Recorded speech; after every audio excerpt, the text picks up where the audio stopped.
Itu besar kasih-Nya pada hidup kita. Sebabnya semuanya seharusnya tidak bisa menggantikan kasih Tuhan dalam hidup kita.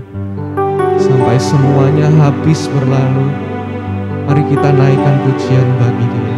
Mari kita sembah Dia, senangkan hatinya, karena Dia layak.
Kami merasa kasih-Mu yang begitu besar bagi kami.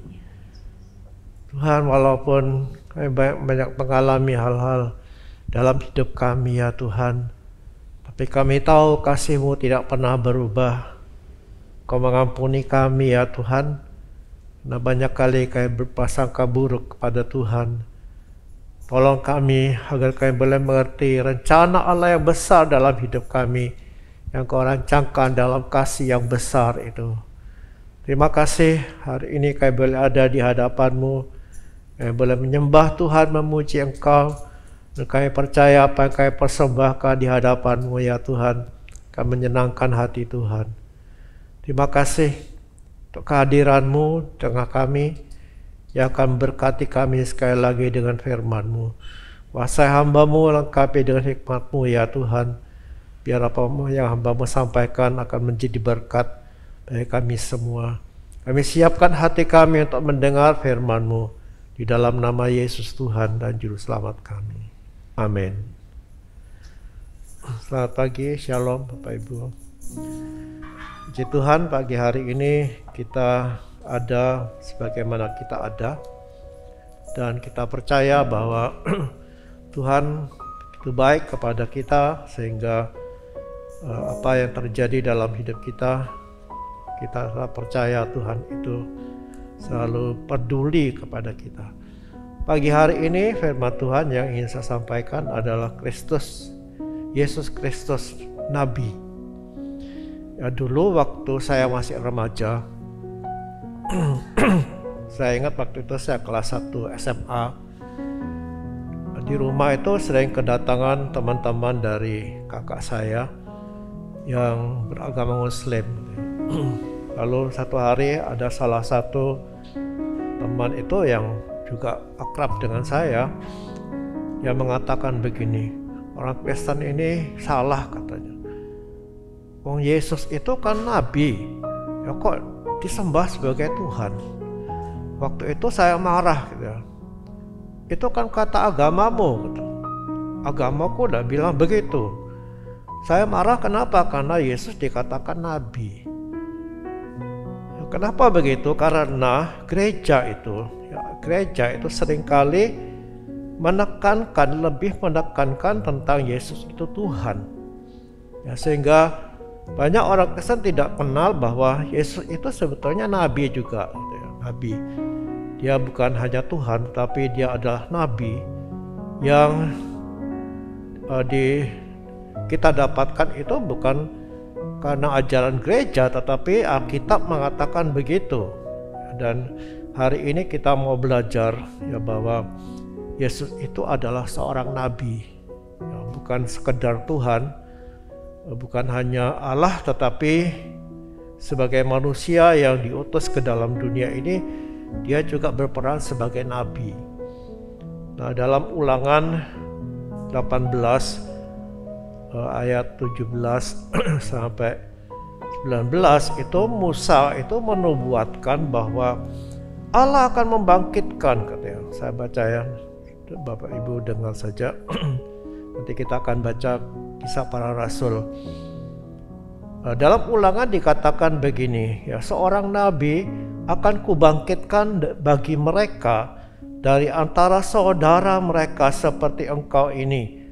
Aku akan menaruh firmanku dalam mulutnya, dan ia akan mengatakan kepada mereka segala yang kuperintahkan kepadanya.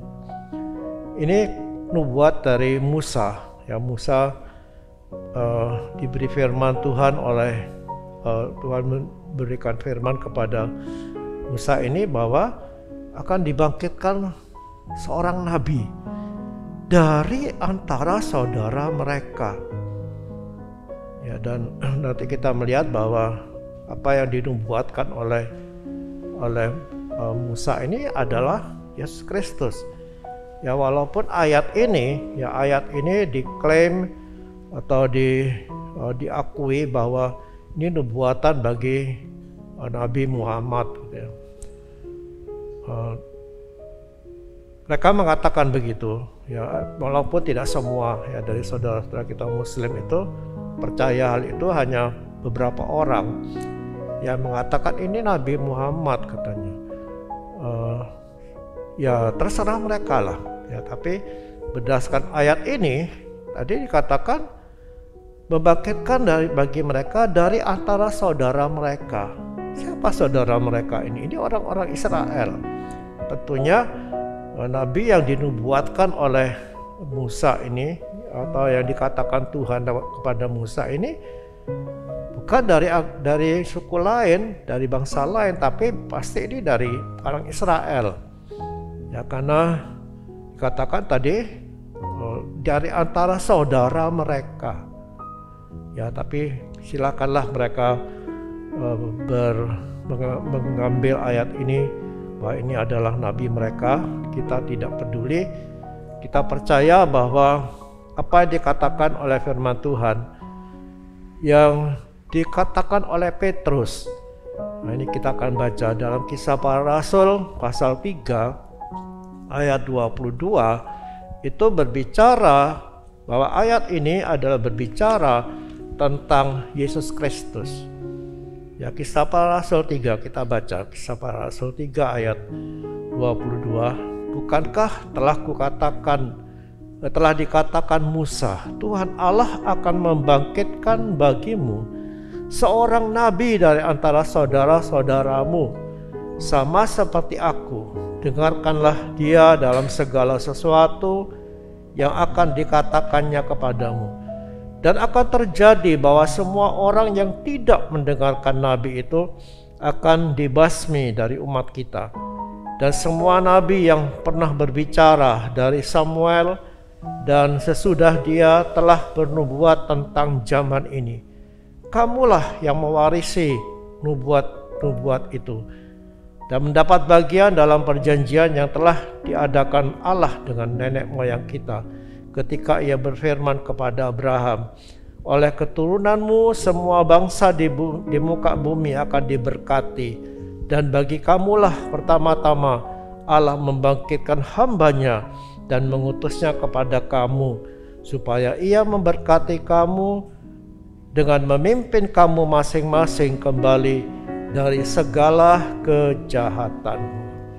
Nah, tadi dalam ayat ini Petrus mengatakan bagi kamulah pertama-tama Allah membangkitkan hambanya.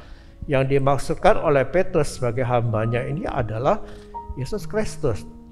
Jadi nubuat dalam Ulangan 18 tadi itu adalah Yesus Kristus. Itu yang dikatakan oleh Petrus, dan kita lebih percaya ini daripada tafsiran yang lain, ya, bahwa Yesus Kristus itu adalah nabi. Apa tugas nabi itu? Ya, tugas utama seorang nabi itu adalah berdiri antara Allah dan manusia. Ya, semua nabi itu diutus oleh Allah. Dia mewakili Allah. Ya, dia berdiri di pihak ini antara Allah dan manusia. Kita tahu bahwa Allah dan manusia itu telah terpisah karena dosa. Dan di antaranya harus ada perantara. Dan dari pihak Allah, Allah mengutus nabi. Untuk apa? Untuk berbicara kepada manusia, menjadi penyambung lidahnya.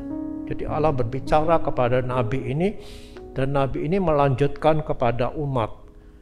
Nah, ini berbeda dengan imam. Ya, Tuhan juga menetapkan ada imam. Imam itu berdiri di pihak manusia. Dan tugasnya apa? Membawa persembahan. Berdoa untuk umatnya. Ya, walaupun ada nabi juga yang berdoa untuk umatnya, tapi tugas utamanya nabi itu adalah menerima dan menyampaikan firman dan kehendak Allah. Yaitu ditulis dalam Yeremia 23 ayat 21. Ya, begini bunyinya. Yeremia 23:21, Aku tidak mengutus para nabi itu, namun mereka giat. Aku tidak berfirman kepada mereka, namun mereka bernubuat. Memang ayat ini berbicara tentang nabi-nabi palsu yang tidak diutus Tuhan, tapi mereka berbicara. Jadi kalau itu dibalik, bahwa nabi-nabi itu adalah orang-orang yang diutus oleh Tuhan untuk menyampaikan firman. Ya, seperti yang saya katakan tadi. Dan firman-Nya itu bisa berisi teguran. Ya, ketika Israel melenceng dari kehendak Allah, Tuhan pakai nabi-nabi ini untuk menegur mereka. Dan biasanya dalam perjanjian lama teguran itu keras gitu. Nah, beda dengan perjanjian baru. Nabi-nabi perjanjian baru itu tidak sekeras dari nabi-nabi perjanjian lama. Ya, kenapa? Karena memang dalam perjanjian lama itu nabi-nabi itu diutus kepada bangsa yang tegar tengkuk, yang keras kepala, makanya harus keras. Dan nabi itu menegur, juga bisa memberi petunjuk, yang memberikan petunjuk kamu harus lakukan ini, lakukan itu. Ya tentunya ini juga dari Tuhan, ya bukan dari nabi itu sendiri. Dan memberi pengajaran, yaitu tugas nabi. Jadi menyampaikan apa kehendak Allah, pengajaran tentang Tuhan, sehingga bangsa itu mengenal Tuhan. Jadi tugasnya adalah mendengar, menerima firman, menyampaikannya. Tugas yang kedua itu adalah bernubuat. Nah, bernubuat itu menyatakan hal-hal yang akan terjadi kemudian. Ya, kalau dalam bahasa umumnya itu ramalan, yang meramal apa yang akan terjadi, menyingkapkan sesuatu masa depan. Ya contohnya dalam 1 Samuel itu Nabi Samuel itu menubuatkan bahwa Daud akan menjadi pemimpin. Ya itu tugas dari nabi. Jadi kesimpulannya nabi itu menyampaikan apa yang dari Tuhan, ya, entah itu berupa nubuat, teguran dan pengajaran. Itu tugas dari nabi. Dan mari kita melihat tentang Yesus adalah nabi. Ya, apa buktinya? Yesus Kristus nabi itu bukan pendapat gereja atau kesimpulan dari sebuah pengajaran lalu disampaikan, tidak, tetapi benar-benar berdasarkan apa yang ditulis oleh firman Tuhan, bahwa Yesus Kristus itu adalah nabi. Apa buktinya? Yang pertama, dia melakukan pekerjaan nabi. Ya, tadi saya sudah katakan bahwa nabi itu menerima firman, mendengarnya, menyampaikannya, bernubuat misalnya. Nanti ayat-ayat itu sudah baca ya bahwa Yesus Kristus itu menyampaikan firman Tuhan. Contohnya dalam Ibrani 1. Ini aja saya bacakannya. Ibrani 1 ayat 1 dan 2. Setelah pada zaman dahulu Allah berulang kali dan dalam berbagai cara berbicara kepada nenek moyang kita dengan perantaraan nabi-nabi. Maka pada akhir zaman ini ia telah berbicara kepada kita dengan perantaraan anaknya yang telah ditetapkan sebagai yang berhak menerima segala yang ada. Oleh dia Allah telah menjadikan alam semesta. Jadi Yesus itu nabi yang menyampaikan firman. Kalau dulu katanya dalam perjanjian lama itu berulang kali Allah berbicara lewat nabi. Nah, tapi pada akhir zaman ini dia berbicara kepada kita dengan perantaraan anaknya.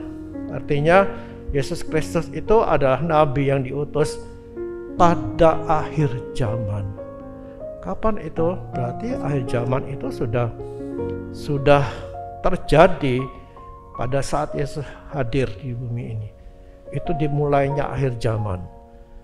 Nah, dia bernubuat, menyampaikan firman Tuhan.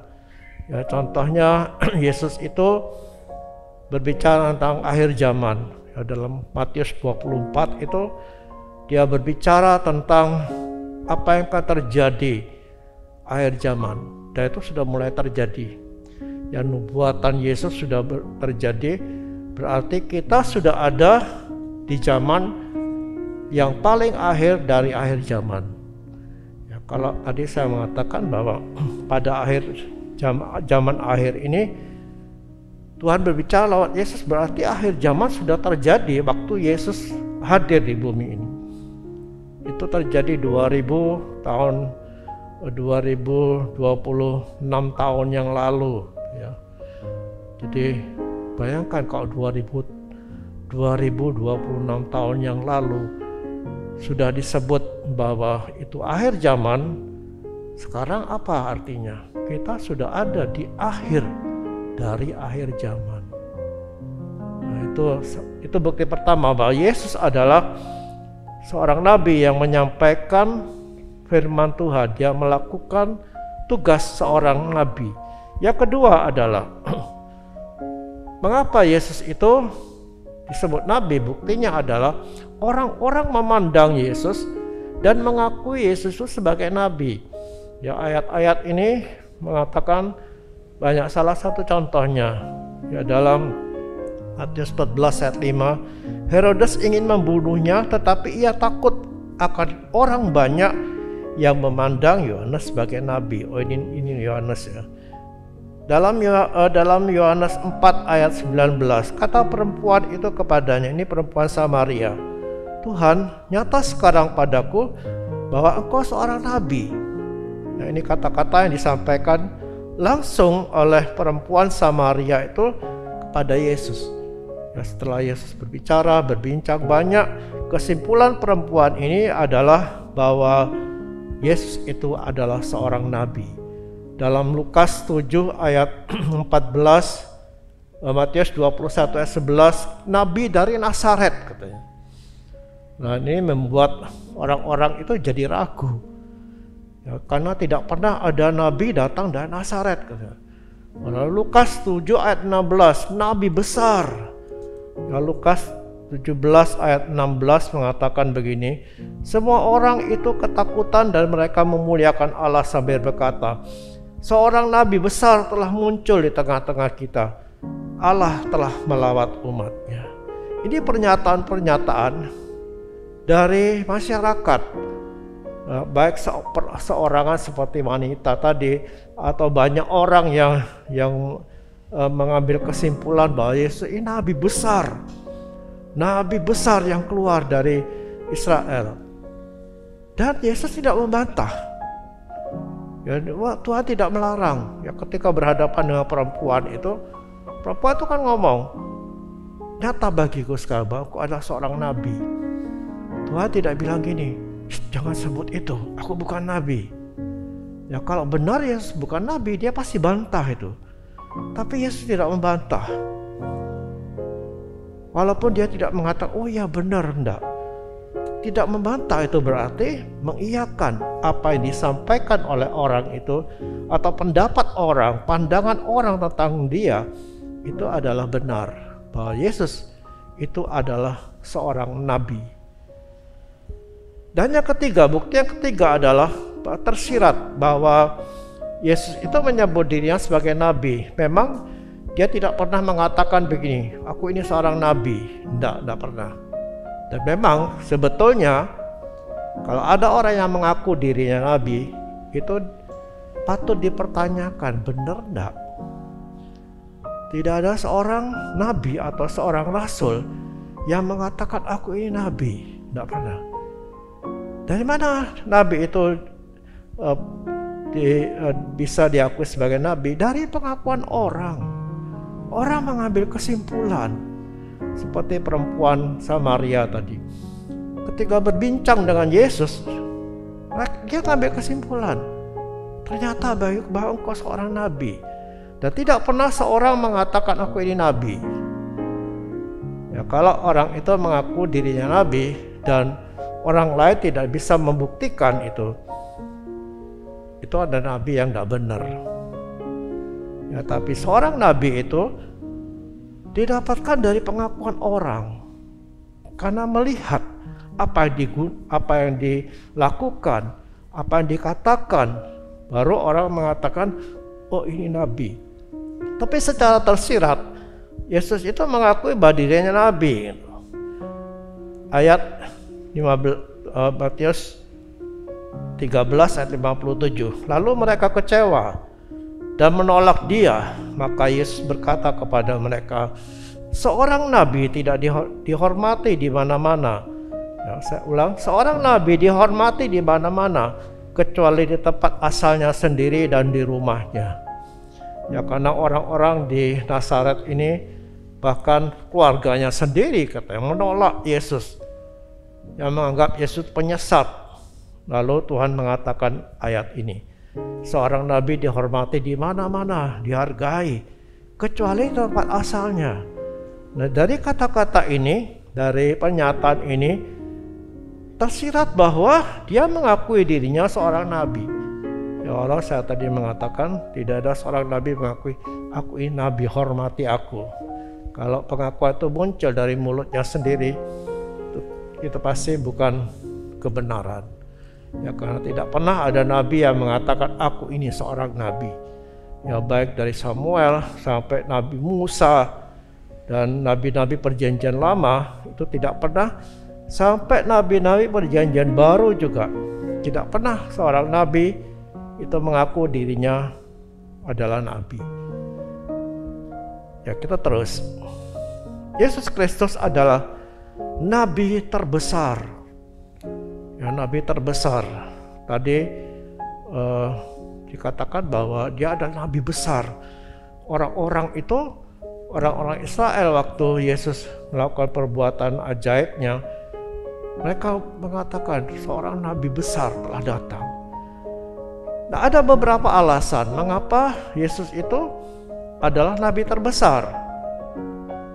Ya, ada dari saudara-saudara kita dari agama seberang itu mengatakan nabinya terbesar. Kita tidak bahas itu. Silahkan mereka mau bilang apa. Yang kita bahas adalah berdasarkan firman Tuhan. Alkitab itu menjadi acuan dari pendapat, dari pandangan kita. Kita tidak akan bahas pendapat orang lain, tapi pendapat Alkitab adalah nabi terbesar. Buktinya yang pertama adalah pernyataan penulis Alkitab. Ya, Ibrani, ini penulis Ibrani yang tidak jelas siapa kata penulisnya. Ya, tidak jelas siapa penulis Ibrani ini, tapi ini pasti salah satu dari rasul. Ya, kemungkinan ini Paulus kalau melihat gaya tulisannya, lalu pandangan-pandangannya, kemungkinan ini dari Paulus, tapi kita tidak bahas siapa penulisnya. Pernyataannya yang penting adalah bahwa Yesus itu adalah nabi terbesar. Dikatakan begini, kita baca Ibrani 3 ayat 3 sampai 6. Sebab ia dipandang layak mendapat kemuliaan lebih besar daripada Musa. Itu Yesus, ya. Sama seperti ahli bangunan lebih dihormati daripada rumah yang dibangunnya. Sebab setiap rumah dibangun oleh seorang ahli bangunan, tetapi ahli bangunan segala sesuatu ialah Allah. Dan Musa memang setia dalam segenap rumah Allah sebagai pelayan untuk memberi kesaksian tentang apa yang akan diberitakan kemudian. Tetapi Kristus setia sebagai anak yang mengepalai rumahnya, dan rumahnya ialah kita. Jika kita sampai kepada akhirnya teguh berpegang pada kepercayaan dan pengharapan yang kita megahkan. Ya, ini pernyataan dari penulis dari Ibrani bahwa dia layak mendapat kemuliaan lebih besar daripada Musa. Kita tahu bahwa Musa ini adalah seorang nabi terbesar di Israel.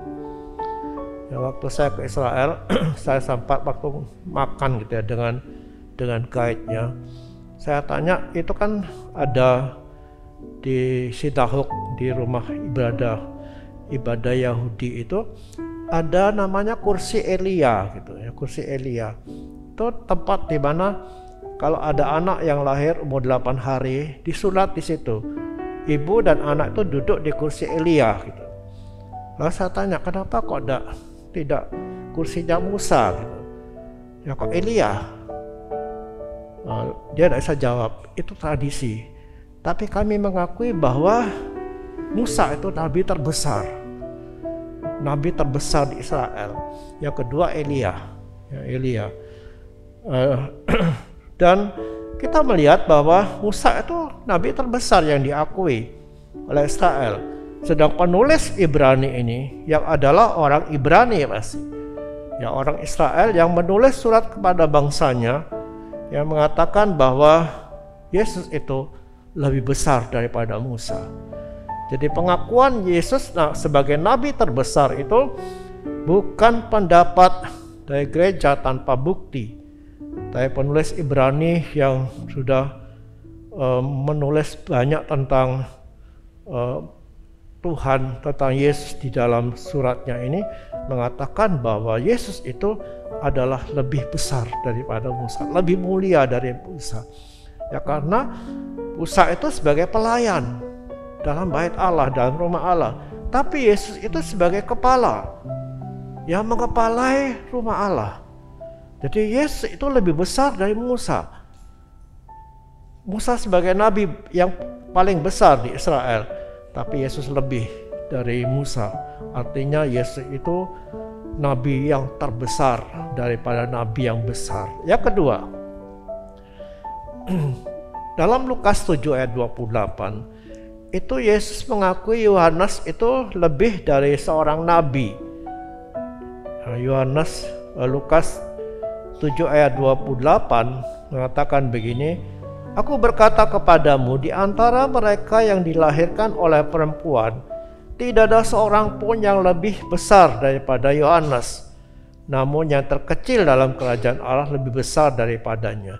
Jadi begini, ketika Yesus mengatakan ini, tidak ada orang lebih besar dari Yohanes Pembaptis. Tapi orang yang kecil dalam kerajaan Allah ini berbicara tentang orang-orang yang percaya kepada Yesus lebih besar daripadanya. Nah, fokus saya kepada pernyataan Tuhan itu bahwa Yohanes itu seorang yang besar. Tidak ada yang lebih besar. Dia adalah nabi besar, nabi terbesar dalam pandangan Yesus.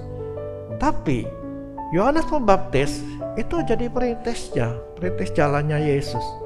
Jadi seorang nabi besar Yohanes Pembaptis, nabi yang terbesar menurut Yesus. Tadi pernyataannya Yesus itu tidak ada seorang lebih besar daripada Yohanes Pembaptis gitu. Dia adalah seorang nabi besar. Tapi nabi besar ini menjadi perintis jalannya Yesus. Nah, seorang yang menjadi perintis itu biasanya lebih kecil, lebih rendah daripada orang yang dirintis. Ya, misalnya kalau contohnya kalau misalnya Bapak Jokowi gitu mau ke sini ke keraksaan gitu. Harus ada orang yang lebih dulu ke sini, datang, ngecek apakah kesiapan dari panitia yang akan menyambut presiden ini, apakah keamanannya dijamin, barulah presiden itu datang. Nah, yang lebih besar itu adalah yang datang ini, perintisnya itu hanya pesuruh. Nah, Yohanes Pembaptis ini seorang nabi yang besar, kata Tuhan, terbesar. Karena tidak ada yang lebih besar dari Yohanes Pembaptis. Ini jadi perintisnya Yesus. Apa kesimpulannya? Bahwa Yesus itu adalah lebih besar dari Yohanes Pembaptis. Karena yang merintis itu lebih kecil, lebih rendah daripada yang dirintis. Jadi Yesus itu lebih besar dari Yohanes Pembaptis. Dan itu diakui oleh Yohanes Pembaptis, ya, bahwa dia tidak layak, katanya. Matius 3 ayat 11. "Aku membaptis kamu dengan air." Ini pernyataan dari Yohanes Pembaptis. "Aku membaptis kamu dengan air sebagai tanda pertobatan, tetapi Ia, Yesus, yang datang kemudian daripadaku lebih berkuasa daripadaku, dan aku tidak layak melepaskan kasutnya. Ia akan membaptiskan kamu dengan Roh Kudus dan dengan api." Ini seorang pembesar, nabi besar yang diakui oleh Yesus menjadi perintis. Dan Yohanes mengakui bahwa Yesus itu lebih besar daripada dia. Sampai membuka tali kasutnya aja tidak layak. Padahal membuka tali kasut itu adalah tugas dari seorang budak. Ya, kok tuannya datang dari bepergian begitu, budak itu bertugas membuka tali kasutnya tuannya, membuka dan mencuci kakinya ya sebelum masuk ke rumah. Itu tugas seorang budak.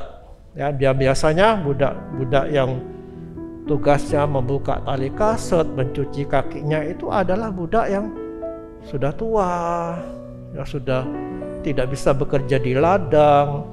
Tugasnya adalah mencuci kaki tuannya. Ini budak yang paling rendah, tapi Yohanes mengatakan tidak layak aku membuka itu, tali kasutnya. Kenapa? Karena saking besarnya Yesus. Itu pengakuan dari Yohanes Pembaptis bahwa Yesus itu lebih besar dari dirinya sehingga dia tidak layak membuka tali kasutnya. Jadi ini bukti bahwa Yesus itu lebih besar dari Yohanes Pembaptis sebagai nabi terbesar.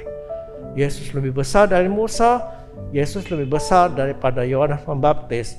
Dan yang ketiga, bukti yang ketiga adalah bahwa nabi-nabi itu menyampaikan firman Allah itu berdasarkan apa yang dibubuhkan Allah dalam mulutnya. Sehingga mereka berkata, demikianlah firman Allah. Dalam banyak ayat, ya, contohnya itu di dalam 2 Raja-Raja 9, itu selalu nabi-nabi itu mengatakan, demikianlah firman Allah, demikianlah firman Tuhan, ya telah kuurapi seorang menjadi raja atas Israel, dan sebagainya.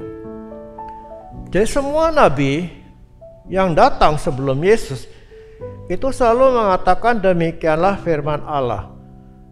Kenapa? Karena Tuhan berbicara kepada nabi itu menyampaikannya, karena jadi penyambung lidahnya kan. Jadi mereka selalu mengatakan demikianlah firman Tuhan. Artinya firman itu bukan dari diriku, tetapi dari Tuhan. Tapi Yesus selalu berkata, aku berkata sesungguhnya begini. Yesus tidak pernah mengatakan demikianlah firman Tuhan, dengarlah hai murid-muridku, demikianlah firman Tuhan. Tidak pernah dia berkata begitu, tapi dia selalu berkata sesungguhnya aku berkata kepadamu, atau aku berkata kepada sesungguhnya. Dengan wibawa yang besar ini, dia tidak pernah mengatakan demikianlah firman Allah, tapi aku berkata sesungguhnya. Nah, dari sini kita juga menemukan atau mengambil kesimpulan siapa Yesus sebenarnya. Dia seorang nabi yang sekaligus adalah pemilik firman itu. Dia seorang nabi yang menyampaikan firman-Nya sendiri. Dan Yesus lebih besar dari semua nabi yang lain, ya karena dia adalah Allah sendiri yang datang ke dalam dunia ini dan dia menjadi nabi bagi umatnya. Jadi Tuhan Yesus itu tentu lebih besar dari semua nabi. Ya bahkan nabi-nabi itu sebetulnya yang mengutus adalah Yesus sendiri kepada umat Israel. Jadi kesimpulan ini kita bisa mengatakan bahwa Yesus itu nabi yang lebih besar daripada nabi yang lain. Yang keempat, nabi-nabi itu menubuatkan tentang Yesus. Menubuatkan tentang Yesus. Tapi Yesus menubuatkan dirinya sendiri. Ada dalam ayat-ayat yang tercantum di situ.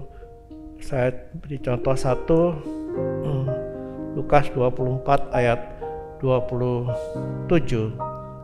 Ini perkataan dari tulisan dari dari Lukas ini mengatakan begini. Lalu ia menjelaskan, Yesus menjelaskan ini peristiwa setelah Yesus bangkit. Lalu ada 2 orang yang berjalan ke Emmaus, sedang memperbincangkan tentang kejadian kematian Yesus di Yerusalem. Mereka pulang ke Emmaus dan mereka sedang berbincang di tengah jalan. Kemudian datanglah Yesus yang tidak dikenali oleh mereka siapa ini. Tapi Yesus mulai melayani mereka. Lalu ayat ini keluar, lalu ia menjelaskan kepada mereka, kepada 2 orang yang berjalan ke Emmaus ini, apa yang tertulis tentang dia dalam seluruh kitab suci, mulai dari kitab-kitab Musa dan segala kitab nabi-nabi. Ya, kitab nabi-nabi. Jadi jelas ayat ini mengatakan bahwa semua kitab nabi, semua yang tertulis tentang Yesus itu telah ditulis di dalam kitab nabi-nabi. Jadi semua nabi itu menubuatkan tentang Yesus.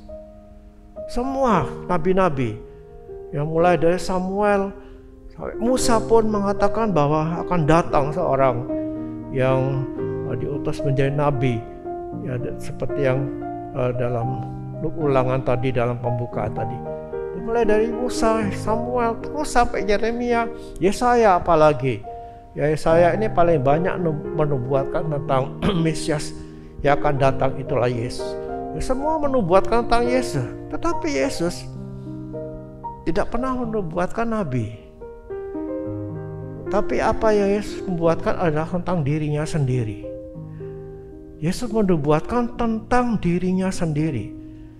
Dalam Matius 24 tadi yang saya sempat singgung adalah dia menubuatkan tentang kedatangannya yang kedua, bahwa dia akan datang kelak pada akhir zaman ini, anak manusia akan datang. Itu menubuatkan tentang dirinya sendiri.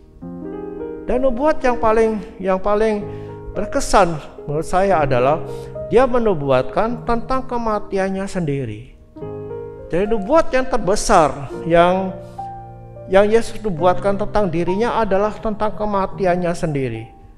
Dia berbicara banyak tentang bahwa dia akan mati. Ya, dalam Markus 9 ayat 31 mengatakan begini.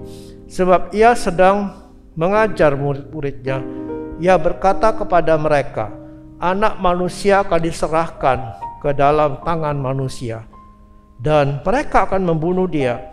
Dan 3 hari sesudah ia dibunuh, ia akan bangkit. Ini kan dia menubuatkan tentang dirinya sendiri, bahwa dia akan mati. Nah, hari ini kita akan peringati kematian Tuhan lewat perjamuan kudus ini. Ini nubuat yang terbesar menurut saya, bahwa dia menubuatkan tentang keselamatan yang akan dikerjakan oleh penyerahan dirinya. Dia akan diserahkan untuk dibunuh. Dan ayat lain mengatakan kematiannya ini akan menyelamatkan banyak bangsa, mengumpulkan umatnya. Bahkan kematiannya ini kematian terbesar yang dinubuatkannya. Dia mati untuk kita. Itu nubuat terbesar menurut saya, bahwa seorang yang besar ini telah menubuatkan dirinya bahwa dia akan mati bagi kita. Kita percaya dan bersyukur bahwa berdasarkan ayat-ayat yang kita temukan tadi, ya, bahwa terbukti bahwa Yesus itu adalah nabi terbesar yang telah datang ke dalam dunia ini, dan dia menyatakan dia menyerahkan dirinya untuk mati bagi kita. Nah, bagaimana sikap kita kalau kita tahu bahwa Yesus nabi? Ya, kita harus bersikap. Apa yang harus kita buat? Kisah para rasul yang kita baca tadi adalah mendengarkan dia. Mendengarkan dia. Karena kalau kita tidak mendengarkan dia, kita akan dituntut. Ya, tadi ayat dalam ulangan tadi, akan dituntut pertanggungan jawab. Yesus ini menjadi dasar dari tuntutan Allah.